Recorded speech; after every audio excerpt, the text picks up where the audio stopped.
Alrighty boys, welcome back to another step-by-step video. Now today's video is going to be on Ella. Now one of the big things that I wanted to talk about when it comes to Ella, guys, is that sometimes there's actually opportunities to not put down all of your Ella mines off rip and actually pocket some of them in your pocket. Like, what I mean by that is by just like not putting them down like immediately off spawning. And the reason why you would want to do this is because you actually have an idea or a play where you toss them towards wherever like the enemy team is pushing from. You're going to want to toss your Ella mines towards them as they are making that push and try to set up like traps like on the fly, if that makes sense. Now, in my experience, holding just one is usually good enough to do whatever you want to do with the enemy team's push, because then you'll have like for me, what ends up happening is I get like a flash of inspiration, basically, of what kind of like setup that I want to do as I'm playing Ella when I hold the Ella mines. But for other people, a lot of times they'll probably do something basic where they like, if the enemy team is doing an admin push, they'll toss an Ella mine over the top of a doorway, and then once the Ella mine goes off, they're going to swing aggressively. Now, what is going to end up happening for this round is that the enemy team is going to be doing an admin push. Now, I made a little hole here for reception here. Now, the idea with this was that I was holding this at the beginning of the round to see if I can look for any potential early free kills. Specifically, I was waiting for Frost to die in this position because he was spawn peeking there.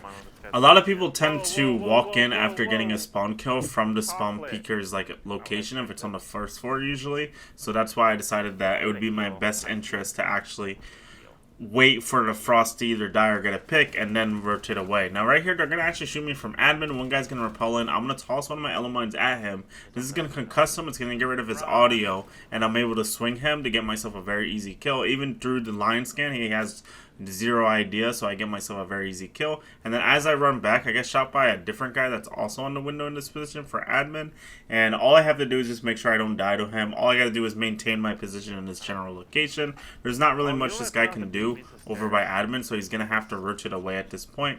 One of my teammates is gonna die downstairs, so we know there's at least one guy downstairs in this position. So the only options really that the enemy team has in this type of round is to either go yellow, which is going to actually end up happening here for context, is my mute is going to end up getting a shotgun kill here soon, and Visa Stairs and Spiral, right? Those are the only real options for the enemy team in this position. So my mute has got yellow stairs locked down. He's going to get a shotgun kill right here, and I'm going to go ahead and rotate over to Visa Stairs. Now this one kind of confused me. This guy's actually going to punch the barbed wire, but then he's going to make it to like the bottom of the staircase like as I swing.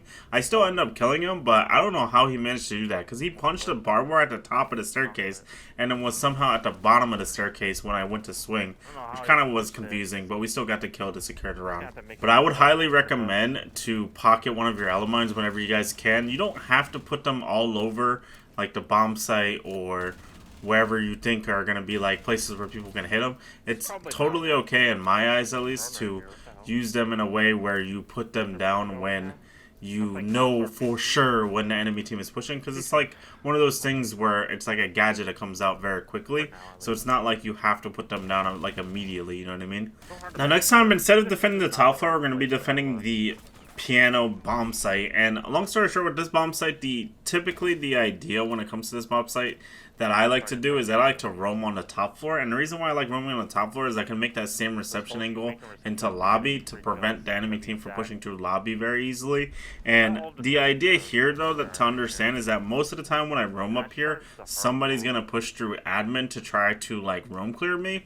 So that's what I'm doing here, is I'm just trying to maintain my ground here, and I have the Ella mines to prevent the swings. Now right here, you're going to see here, I'm going to swing a little bit aggressively. Now I got audio that somebody was in the hallway. However, when I swung, like I was on a rotate hole, so I ended up having to flick over. Luckily, I did end up getting the kill. Luckily, that's another thing that's good about Ella, is that the SMG has a very high fire rate. So as long as I can hit the headshot, we're in good shape. And it's very likely for me to hit the headshot too because of the high fire rate, you know what I mean? I believe it with this gun it's what, like 1100 I want to say, or 1200? I want to say it's 1200. Now right here for context, we're in a 3v3 position. The enemy team, for context, and this is only like in hindsight now, but I believe in this position currently there's at least 2 guys below in this position. And during the round, I assume there'd be at least 1 over on the upstairs during this round. So 2 downstairs. During the round, I assume there was 1 upstairs. So this is what I'm saying in hindsight for context. So in general here, right, the enemy team, they only really, like, even though they're doing this weird, like, vert where they're going through the basement and they're looking up through the hatches through this vertical, in general, the only real push that they have in this position is to either push piano door or lobby doors, right? Either spiral double door or lobby door. You're going to see here my Tachanka is just locked over by lobby here. So all I really need to do is deny the piano walk in. And he's going to be able to hold down the ground for lobby. You're going to see here, we're going to get a red ping inside the lobby here. I'm going to swing aggressively. I'm not going to end up seeing anybody. The guy that's actually in lobby is actually going to rotate out in this position. He's going to rotate over to the piano doorway. One of my teammates is going to ping the piano doorway. I'm going to rotate over. The wall is going to open up over by yellow from a small breach charge.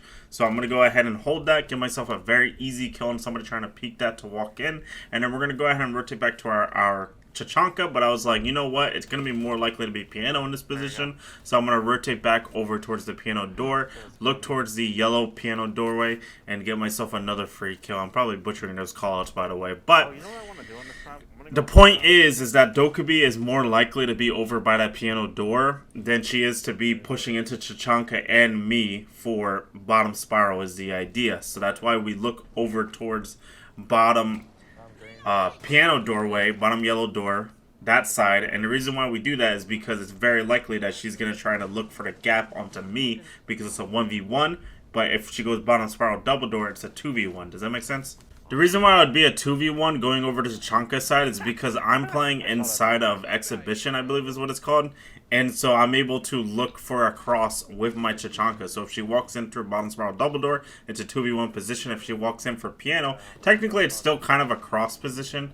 But the idea is that Tachanka would have to push into lobby and expose himself to lobby to hold a cross with me. Does that make sense? So, and it would also most likely be delayed before he's able to hold a cross with me in this position. Now next up we're on Kanal here. Now unfortunately one of my teammates goes down from an enemy player walking up red for Museum Swing. And now I'm going to go ahead and run over and get the revive here because my warden is holding the shotgun out for the guy for bottom red in this position, so there's no way for this guy to push up. Now, and it's important to note that recently on this map, I usually would play, or not recently, but normally on this map, I would play for red stairs, and I would play to deny the upstairs, like, vertical, basically, where this ram is doing vert currently. However, recently, what I've decided to do is that I've been playing over by the kitchen doorway more often than not, and specifically on the first floor more often. And the reason why I've been doing that is because I've been noticing a lot recently where people have just been rushing, straight blitz rushing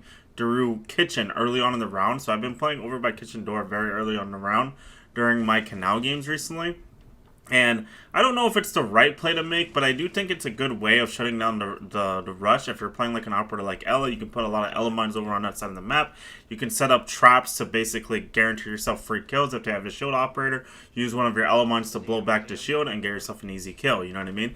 Now, what is going to end up happening here, though, is that since I am playing inside a site on this map, the enemy team is going to make a push where they're going to be dropping through the kitchen hatch. I'm playing over by security and maps in this position. They're going to go ahead and drop through kitchen here. The only play for me to win here is to swing aggressively, so I'm going to kill Ram, and then I'm going to look towards kitchen door. Like I said, kitchen door is like everybody's favorite place to push on this map, so we look there directly after pushing, after killing the Ram, because we get a little bit of audio, get a free kill. Now it's a 1v1. Now it's important to note here is that I'm looking at the wall here because I'm waiting for audio of the last guy walking in. I know he's there because I get a little bit of audio here, and then all I'm doing is maintaining my cover here, waiting for the walk in. Once I get audio, and I get very distinct audio of where he is, that he's walking into the site, I'm going to swing it wide, right? This is going to throw him off, and I'm going to be able to get myself a very, very easy kill, because if I'm in that position, I have two different angles that I can swing from, and if I'm just hiding in cover right there, it's going to be very unexpected whichever side that I decide to choose to take the gunfight with that guy. Now, the important thing is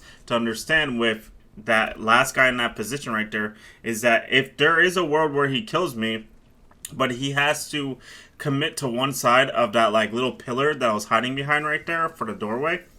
So he has to commit to a side, and if he guesses wrong, then I get a free kill. That's the idea with that. That's why we hide behind the cover after we get put into the 1v1. Now next up we're going to be on Villa here. Now I'm doing a little bit of a roam here. Now Villa and Ella are actually pretty good together. I think like roaming with Ella is actually a really doable play because with the Ella mines you have potential to play a lot of ground by yourself because you do have the Ela mine. Don't mind me whiffing on this drone right here, by the way. I'm just I'm doing this on purpose because I want to basically waste the enemy player's time. The reason why I'm wasting my time shooting at this drone is because when you think about it, nobody's pushing me because I have Ela mines on all of the like potential pushes. Which means that if I waste my time shooting at that drone and whiffing on it, and even if I was whiffing on it or not whiffing on it, or if I was doing it on purpose or not doing it on purpose, at the end of the day, I'm wasting that person's time. Now, one thing that's important to note is before that Amaro sold her body repelling into Astral Window right there, I did get a trigger for an Ela mine over by Master, so I rotate downstairs here with the assumption that I'm going to be able to play this passively because we have man advantage. So I rotate downstairs, Sledge is going to go through Bicycle here, and he's going to end up trying to walk up Astro, but I'm going to get an easy kill since I rotated down and they started playing safe. And then right here, I'm actually going to take a risky play. I'm going to run out of the main door. I'm going to look to try to run out for the study balcony repel. Unfortunately, I'm not going to get any free kills there, so we're going to go ahead and just rotate up main into this position.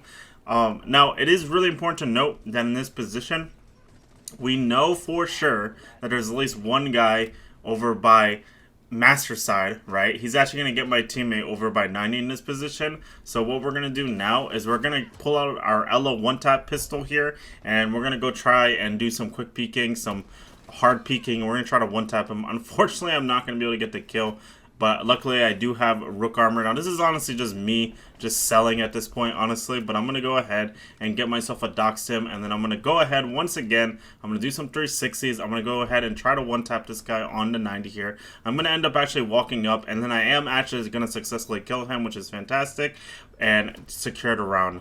Please don't do this when you're playing Ela, but I hope you guys enjoyed today's step-by-step video. Please make sure to like and subscribe, and I will see you guys in the next one.